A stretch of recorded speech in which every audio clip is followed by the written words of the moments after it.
Hello guys! Ngayon gagawa tayo ng insaladang mangga. Ito ang mga sangkap, cucumber, mangga, onion, tomato at saka lemon. Ayan, may parsley tayo. At ito na yun guys, yung mangga na hiniwa-hiwang maliliit na cubes. Ayan. Piliin nyo guys yung manggang hindi pa siya masyadong hinog na hinog para hindi durog. At samahan na rin natin ng cucumber. Ayan, hiniwa-hiwa ko na yan, binalatan ko na din. At tatanggalan natin ng buto para hindi siya magtubig. Ayan na siya guys, yan na yung hiniwa-hiwa natin na cubes na cucumber.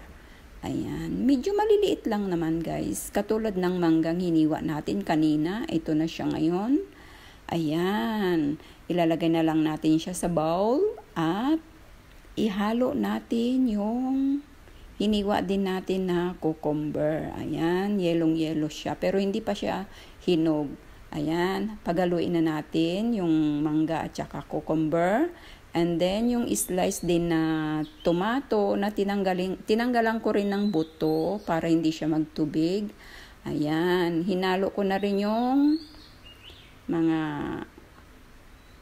ingredients na iba katulad ng onion. Ayan, hiniwa-hiwa ko rin ng maliliit na cubes. Ayan, hihiwain din natin itong pinong-pinong parsley leaves at para may bango. Ayan. Optional lang naman guys itong parsley. Kung wala kayo, pwede din na wala. Pero mas maganda mayroon kasi siya. Isa din siyang pang-paaroma sa ating salad. Ayan, pinuhin natin ang paggayat-gayat, slice lang, pino-pino. Ayan.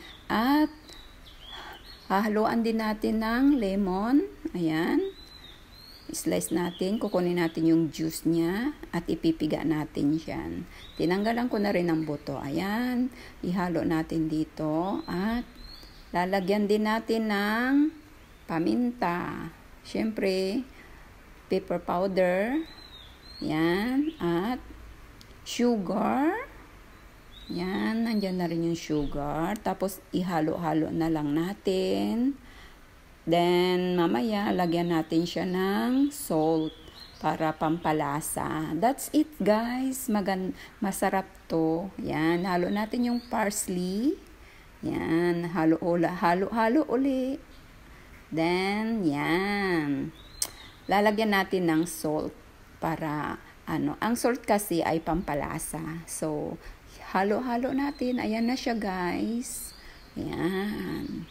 Masarap ito. Insaladang mangga or salad mango with cucumber and tomato. That's it guys. Maraming salamat. At ngayon, titikman na natin ang ating insaladang mangga. Ayan. So, masarap yan guys. Try nyong gawin at huwag nyong kalimutan din guys na like and subscribe my YouTube channel. See you my next video. Thank you.